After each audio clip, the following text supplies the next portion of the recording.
علی بھائی اگلا سوال ہے، ہم نے بچپن سے ایک واقعہ سن رکھا ہے کہ حضرت آدم علیہ السلام کے دو بیٹے تھے، قابیل علیہ السلام اور حابیل علیہ السلام۔ ان دونوں بیٹوں کا کسی بات پر اختلاف ہوا تو قابیل نے حابیل کا قتل کر دیا اور وہ انسانیت کی تاریخ میں پہلا قتل تھا۔ مہربانی فرما کر اس قتل کی وجوہات اور تفصیلات بیان فرما دیں، شکریہ۔ دیکھیں جی، یہ لوگوں کے لیے بڑا انٹرسٹنگ واقعہ ہے، اور یہ وہ واقعہ ہے جو کہ کامن ہے بنی اسرائیل اور مسلمانوں کے درمیان۔ قابیل اور حابیل کا واقعہ۔ قابیل اور حابیل کا نام تو قرآن و سنت میں نہیں ملتا، ہمارے پرانے مفسرین نے استعمال کیا ہے۔ قرآن میں تو آیا کہ آدم کے دو بیٹے، اسی طریقے سے احادیث میں بھی بخاری مسلم میں ہی آیا کہ آدم کے دو بیٹے۔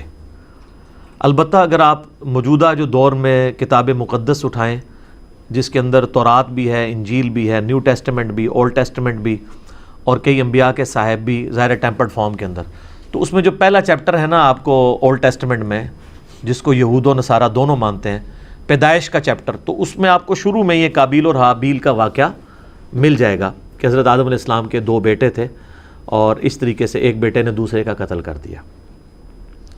باقی جو اس کی ریزن بیان کی جاتی ہے وہ قتل کیوں ہوا، وہ ریزن تورات میں بھی اس طریقے سے نہیں ملتی جو پبلک کے اندر مشہور ہے۔ جو پبلک میں مشہور ہے اسرائیلی روایتوں کی وجہ سے، وہ میں آپ کو بتا دیتا ہوں۔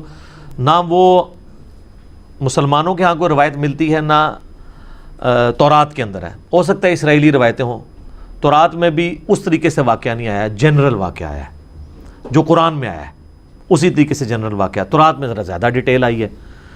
مشہور یہی کیا ہوا انہوں نے کہ جی وہ حضرت آدم علیہ السلام کا ایک گھر، ان کے گھر جوڑا صبح کے وقت پیدا ہوتا تھا، لڑکی اور لڑکا، اور ایک شام کے وقت۔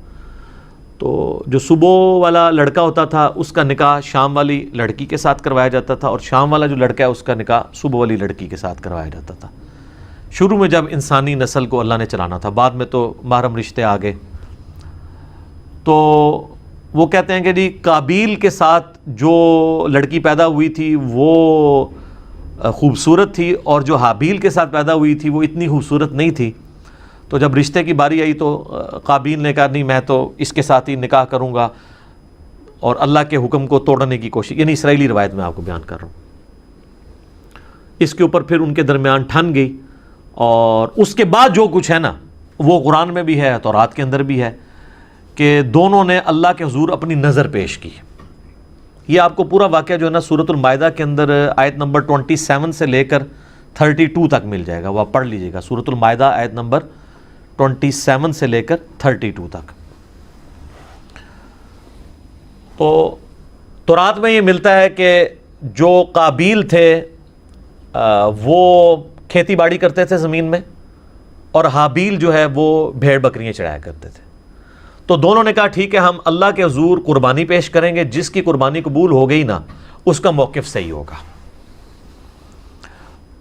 تو جو کسان تھا ظاہر ہے اس نے اپنی کھیتی پیش کرنی تھی، اس نے وہ اللہ کے سامنے پیش کی، اور حابیل جو تھا اس نے جو بھیڑ بکریاں یا کوئی مینڈا جو پالا تھا وہ دے دیا۔ اور کہتے ہیں جی وہی مینڈا تھا جو اللہ نے اٹھا کے رکھ لیا، اور بعد میں حضرت ابراہیم علیہ السلام کے لیے وہ جو حضرت اسحاق کے لیے نازل ہوا بقول ان کے، اور ہمارے نزدیک حضرت اسماعیل کے لیے وہی مینڈا اتارا گیا تھا۔ تو سورہ آل عمران میں بھی آتا ہے کہ اگلے زمانوں میں بنی اسرائیل میں یہی ہوتا تھا کہ اللہ تعالیٰ قربانی اس طرح قبول کرتا تھا کہ آسمان سے ایک بجلی گرتی تھی، آگ کھا جاتی تھی۔ جس کو آگ کھا جائے یہ قبولیت کی دلیل، یہ سورہ آل عمران میں ملتا ہے۔ ایون مال غنیمت وہ جنگوں میں جو لوٹتے تھے نا وہ لا کے رکھتے تھے، آگ آگے ختم کر دیتی تھی۔ اس لیے بخاری مسلم میں آیا نا کہ اللہ نے میرے لیے جو ہے وہ مال غنیمت حلال کر دیا جو اگلوں کے لیے نہیں تھا۔ اس امت میں آپ خود بھی یوز کر سکتے ہیں وہ مال غنیمت۔ تو وہ آسمان سے آگ آئی تو اس مینڈے کو اٹھا کے لے گئی، اور کھیتی کو کچھ نہیں کیا۔ تو یہ اس بات کا ثبوت تھا کہ قابیل کی قربانی قبول نہیں ہوئی کھیتی والے کی، اور حابیل کی قبول ہو گئی ہے۔ تو اب تو اتنی بڑی دلیل دیکھنے کے بعد، لیکن آپ کو پتہ ہے دل بے ایمان تے حجتاں ٹیر، جب دل میں بے ایمانی ہو تو پھر کئی ایک حجتیں۔ تو قرآن یہ بتاتا ہے کہ اے نبی علیہ السلام ان الفاظ کے ساتھ، ان کے سامنے میں چلیں وہ موٹے موٹے آپ کو عربی کے بغیر ہی نا ڈائریکٹ ترجمہ کر دیتا ہوں تاکہ ہمارا ٹائم بچ جائے، کہ جو اللہ تعالیٰ نے الفاظ استعمال کیے ہیں اس واقعے کے اعتبار سے۔ ہاں جی، اعوذ باللہ من الشیطان الرجیم، بسم اللہ الرحمن الرحیم۔ وَاتْلُ عَلَيْهِمْ نَبَأَ ابْنَيْ آدَمَ بِالْحَقِّ، اے نبی علیہ السلام ان سے بیان کرو آدم کے دو بیٹوں کا واقعہ حق کے ساتھ۔ آگے میں اس کا صرف ترجمہ پیش کرتا ہوں۔ جب دونوں نے قربانی پیش کی اللہ کے حضور، اللہ نے ایک کی قبول کر دی، دوسرے کو کی قبول نہیں کی، تو وہ غصے میں آ کے اس نے کہا میں تمہیں قتل کروں گا۔ تو اس نے کہا کہ اللہ تعالیٰ صرف پرہیزگاروں سے ہی قربانی قبول کرتا ہے، اور اگر تو نے مجھے قتل کرنے کے لیے ہاتھ بڑھایا تو میں اپنا ہاتھ تجھے قتل کرنے کے لیے نہیں بڑھاؤں گا، کیونکہ میں اللہ سے ڈرتا ہوں جو تمام جہانوں کا پالنے والا ہے۔ میں چاہتا ہوں کہ تو اپنے گناہ کا بوجھ بھی اٹھا اور میرا بوجھ یعنی مجھے قتل کرنے کا بوجھ بھی تیرے اوپر پڑ جائے اور تو دوزخیوں میں سے ہو جائے، اور یہی ظالموں کی سزا ہے۔ یعنی تو ایسا ظالم ہے کہ تو نے اللہ کی بات نہیں مانی، تو میں تو چاہتا ہوں کہ تیرے ساتھ یہی ہو۔ تو اللہ تعالیٰ فرماتا ہے کہ اس کے نفس نے اسے ابھارا کہ اپنے بھائی کو قتل کر دے، پھر اس کے بعد وہ پھر خسارہ پانے والوں میں سے ہو گیا۔ پھر اس کو یہ پتہ نہیں چل رہا تھا کہ میں لاش کیسے سنبھالوں، کیونکہ اس کے پیچھے یہ انسانیت کا پہلا قتل تھا۔ بخاری مسلم میں حدیث ہے جب بھی کسی کو ظلماً قتل کیا جاتا ہے نا، تو آدم کے اس بیٹے پہ بھی اس کا وبال پڑتا ہے، کیونکہ اس نے وہ بات شروع کی تھی۔ جو بدعت شروع کرے گا اس کے اوپر وبال ہوگا، اور اس کے اپنے وبال میں بھی کمی نہیں آئے گی جس نے یہ کام کیا۔ تو اللہ تعالیٰ نے ایک کوے کو بھیجا، اس نے زمین کو ریدی تو اسے پتہ چل گیا، اور وہ یعنی اسرائیلی روایتوں میں ملتا ہے کہ کوئی کوا تھا وہ مرا پڑا تھا، تو دوسرے کوے نے اس کے لیے زمین کھودی اور اس کو اس میں پھینک دیا، تو اس سے ان کو آئیڈیا آیا کہ میں اپنے بھائی کی لاش کو دفنا دوں۔ اس سے پہلے تو پریسیڈنٹ کوئی نہیں تھا۔ تو جو لوگ احادیث میں آئے ہوئے واقعات کا مذاق اڑاتے ہیں تو ہم ان سے کہتے ہیں قرآن میں تو آج تک ہم نے فزیکلی ایکسپیرینس میں تو کبھی کوے کو دوسرے کوے کو دفناتے ہوئے نہیں دیکھا۔ یہی واقعہ اگر بخاری مسلم میں ہوتا ہے انہوں نے مذاق اڑانا تھا، تو وہ کہیں گے نہیں یہ اسپیشل کیس تھا، اللہ نے سکھانے کے لیے کیا، تو اللہ کر سکتا ہے، معجزہ ہے۔ تو پھر اس طرح کے جو واقعات بخاری مسلم میں آتے ہیں وہ بھی معجزات کے طور پہ ہوتے ہیں، ان کا مذاق نہیں اڑانا چاہیے۔ تو پھر اس نے کہا ہے افسوس میں اپنے بھائی جیسا نہیں ہوں، میں اس کوے جیسا نہیں ہو سکا کہ اپنے بھائی کو دفنا سکتا۔ پھر وہ نادم ہو گیا، اور پھر اللہ تعالیٰ فرماتا ہے من اجل ذالک، اسی ایک واقعے کی وجہ سے کتبنا علی بنی اسرائیل، ہم نے یہ بات طے کر دی تھی بنی اسرائیل کے لیے، انہ من قتل نفسا بغیر نفس او فساد فی الارض فکأنما قتل الناس جمیعا، اگر کسی جان نے دوسری جان کو قتل کیا بغیر اس کے کہ وہ جان کے بدلے جان ہو، وہ بھی جوڈیشری کے تھرو ہوگا، قتل کے بدلے قتل خود نہیں کرنا ہوگا، یا فساد فی الارض کی وجہ سے، تو گویا ایسا ہے جیسے اس نے پوری انسانیت کا قتل کر دیا۔ وَمَنْ أَحْيَاهَا فَكَأَنَّمَا أَحْيَا النَّاسَ جَمِيعًا، اور جس نے کسی ایک انسان کی بھی جان بچا لی گویا اس نے پوری انسانیت کی جان بچا لی۔ یہ وہ حصہ ہے جو ڈاکٹروں نے ہاسپٹلس کے باہر لکھا ہوتا ہے، اور اندر جو ہے وہ آپ سے ہزاروں روپے ہتھیارے ہوتے ہیں جی ایک جان کو بچایا تو پوری انسانیت کو بچا لی۔ الا ماشاء اللہ ڈاکٹر ہم سے ناراض ہو جاتے ہیں جب ہم مولویوں کے بارے میں بولتے ہیں، اس وقت نہیں ناراض ہوتے۔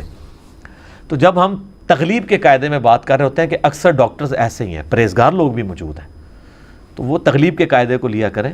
جب ہم علماء پہ بات کرتے ہیں تو وہ بھی کیٹاگوریکلی جب کرتے ہیں اس پہ آپ خوش ہوتے ہیں، تو وہ بھی ہم سارے علماء کو نہیں کہہ رہے ہوتے، اکثریت کی بات کر رہے ہوتے ہیں۔ تو یہ وہ اللہ تعالیٰ نے فرمایا کہ یہ آدم کے بچے کا جو قتل تھا، اس کے بعد ہم نے یہ طے کر دیا کہ ایک انسان کا قتل بھی پوری انسانیت کا قتل ہے، ایک انسان کو بچانا پوری انسانیت کو بچانا ہے۔ تو یہ وہ واقعہ تھا قابیل اور حابیل کا، اور اکثر لوگوں کو یہ یاد نہیں رہتا ہے یہ قاتل کون تھا، قابیل تھا یا حابیل تھا۔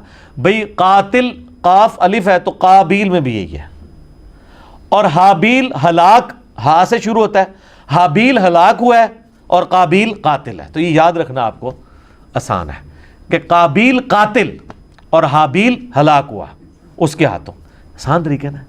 یہ ایک مدنی ٹوٹکہ آپ کو بتاتے ہیں، یاد کرنا۔ باقی وہ جو ڈیٹیلز ملتی ہیں نا کہ وہ چکر تھا، تورات میں بھی ایون نہیں ملتا کہ وہ کوئی لڑکی والا چکر تھا۔ ہو سکتا ہے بعد میں کسی نے اس کو، جس سے آپ دیکھیں ارطغرل ڈرامہ ہے، اب وہ ارطغرل تو ایک ہیرو ہے لیکن اس کے اندر اتنی لو سٹوریز انہوں نے ڈال کے نا اسے ایک رومانس پیدا کرنے کی کوشش کی تاکہ نوجوان نسل دیکھے۔ تو یہ میرے خیال کسی نے قابیل حابیل میں بھی نا رومانس پیدا کرنے کی کوشش کی ہے۔ اس کے پیچھے ہمارے پاس دلیل کوئی نہیں ہے کہ واقعی اس وجہ سے ہوا ہے یا کوئی اور ریزن تھی، کسی اور وجہ سے تھا، یا ان کی ویسے آپس میں ٹھن گئی کہ ہم قربانی پیش کرتے ہیں، دیکھتے ہیں اللہ کے حضور کون پرہیزگار ہے۔ کیونکہ اگر یہ واقعہ اس طریقے سے ہوتا تو یہ تو بہت بڑا واقعہ تھا، قرآن میں اس طریقے سے اس کو رپورٹ ہونا چاہیے تھا، اور قرآن میں اگر نہیں ہوا تو تورات میں نہیں۔ میں نے اسپیشلی یعنی تورات اس حوالے سے کئی دفعہ دیکھی ہے، تو اچھا اس میں آپ کو لفظ قابیل نہیں ملے گا، قائن ملے گا، اور حابیل حابیل ہی ملے گا. تو بعض اوقات جیسے اب مکہ کی پروننسیشن بکہ بھی ہے, تو ایک لفظ کی 2-3 پروننسیشن بھی ہوتی ہیں, ہو سکتا ہے وہ والی پروننسیشن بھی ملتی ہو. لیکن تورات کے اندر شروع میں چیپٹر ہے پیدائش, اس کے بھی تورات کھولتے ہی 3-4 صفحے پہ آپ کو یہ واقعہ ملے گا, اس میں بھی صرف قربانی کا ذکر ہے کہ دونوں نے کہا ہم قربانی کرتے ہیں تو دیکھتے ہیں کسی قبول ہو. کوئی لڑکی لڑکے والا چکر ہی کوئی نہیں اس کے اندر موجود.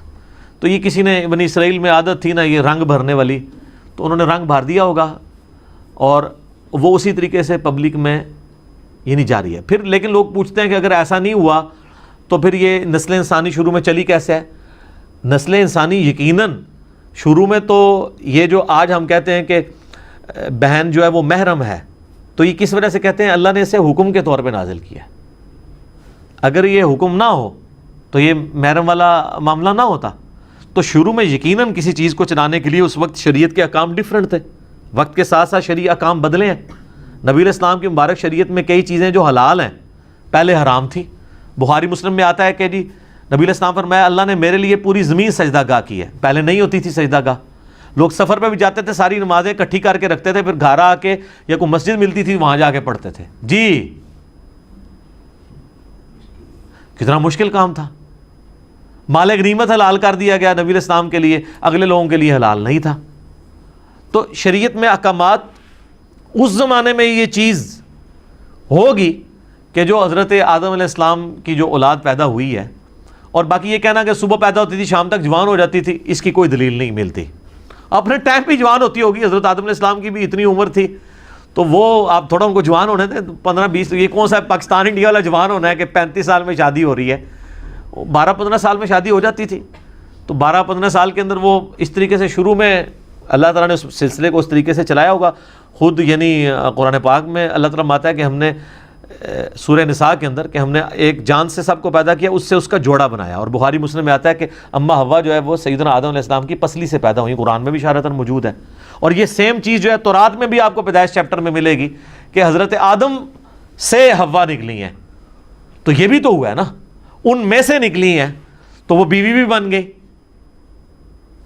تو ایک اسپیشل کیس تھا. یہ اکثر لوگ پوچھتے ہیں نہیں شروع جو کام کس طرح چلیا سی, وہ پائی کیویں بھی چلیا سی, تسی دیکھو ہن کام کیں چلانا ہے, اسے چل گیا. تو ظاہر ہے شروع میں اسی طریقے سے اور تو کوئی آپشن نظر نہیں آتا کہ چلا ہوگا. تو باقی وہ یہ کہ صبح ہوتی تھی شام کو تک جوان ہو جاتی تھی, پھر کراس کروایا جاتا تھا, اس کی کوئی دلیل نہیں ملتی. ہاں اسرائیلی روایتیں یہ کہتی ہیں, اور ایون ابن کثیر نے بھی, ابن جریر طبری نے بھی, ہمارے اہل سنت کے جو بڑے ائمہ ہیں انہوں نے بھی یہ نقل کیا کہ, لیکن ساتھ انہوں نے بھی کہا کہ یہ ہماری اسیسمنٹ ہے, ہم اس کو وثوق سے نہیں کہہ سکتے کیونکہ نبی علیہ السلام نے اس کی ڈیٹیلز بیان نہیں کی ہے یہ کیسے ہوا ہوگا. بہر الٹیمیٹلی یہ ایک بندے نے دوسرے کا قتل کر دیا, اس کے اگینسٹ اللہ نے یہ قانون نازل کر دیا کہ ایک انسان کا قتل پوری انسانیت کا قتل ہے, ایک مسلمان نہیں انسان, اور ایک انسان کی جان بچانا پوری انسانیت کی جان بچانا ہے. اصل میں یہ ہے میسج آدم کے 2 بچوں کے قتل میں, جو میسج ہے وہ یہ ہے کہ قتل نہ حق اللہ کو ناپسند ہے. بخاری اور مسلم دونوں میں حدیث ہے قیامت والے دن سب سے پہلے قتل کے مقدمے کا فیصلہ ہوگا. ابو داؤد ترمذی میں حدیث ہے نبی علیہ السلام نے فرمایا قیامت والے دن مقتول اپنے قاتل کو پیشانی کے بالوں سے گھسیٹتا ہوا اس حال میں کہ اس کی رگوں سے خون بہہ رہا ہوگا, اللہ کے عرش کے پاس پہنچ جائے گا اور کہے گا اللہ مجھے انصاف دلا, اس نے مجھے دنیا میں قتل کیوں کیا تھا. اور سن نسائی میں آگے اس صحابی کے الفاظ ہیں, اے حکمرانوں قتل پہ معاونت نہ کرو کسی کی, قتل نہ حق اتنی بڑی چیز ہے.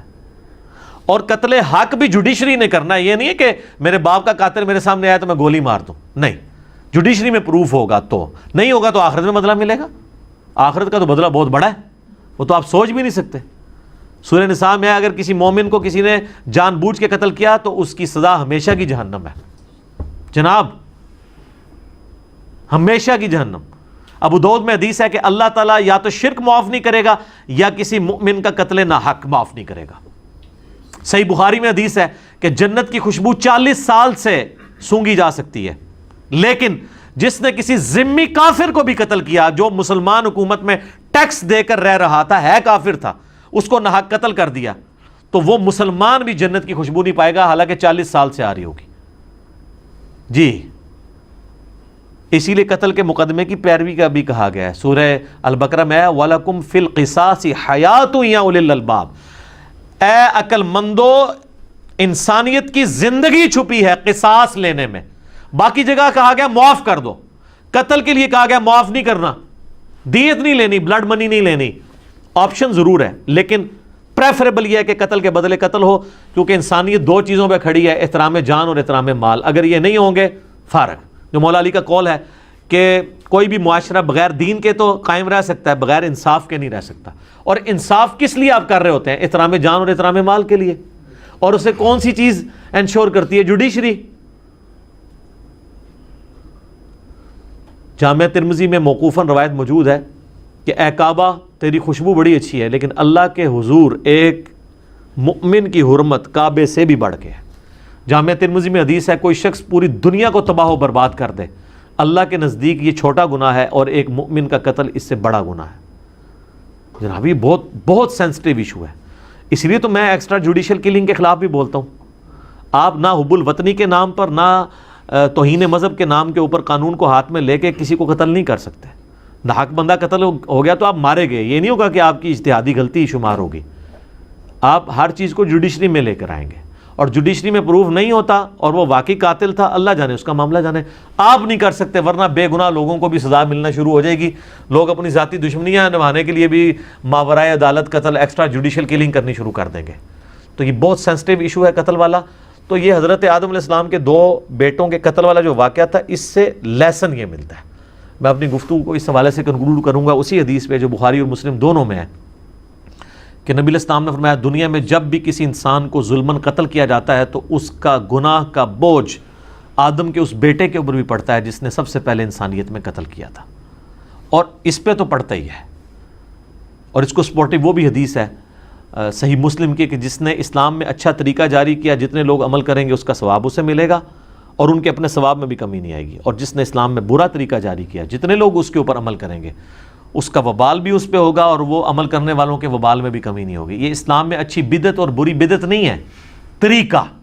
جیسے یہ ہم ویڈیو بنا رہے ہیں یہ طریقہ ہے، احادیث ریٹن فارم میں ائمہ لے کر آئے یہ طریقہ ہے، الیکٹرانک کاؤنٹر یہ طریقہ ہے، جہاز پہ اونٹ کی بجائے جہاز کے اوپر سفر کرنا حج کے لیے اونٹ کی بجائے یہ طریقہ ہے. یہ سب طریقے ہیں، اس سے اصل دین نہیں بدلا. یہ نہیں ہوتا کہ جناب نیچے اس پنکھے کے اور اوپر اس قالین کے، منہ طرف اے سی شریف اور خانہ کعبہ شریف، اللہ اکبر. نہیں، یہ ساری چیزیں طریقے ہیں. دین وہی ہے، نمازیں وہی ہیں، طریقہ کار وہی ہے. باقی جو دین کو سپورٹیو طریقے ہیں نا، وہ جو بھی اسلام میں کرے گا اس کو ثواب ملے گا. تو یہ برا طریقہ اس نے جاری کیا تھا، قیامت تک قابیل کے اوپر اس کا وبال رہے گا. والعیاذ باللہ تعالی. اللہ تعالیٰ میں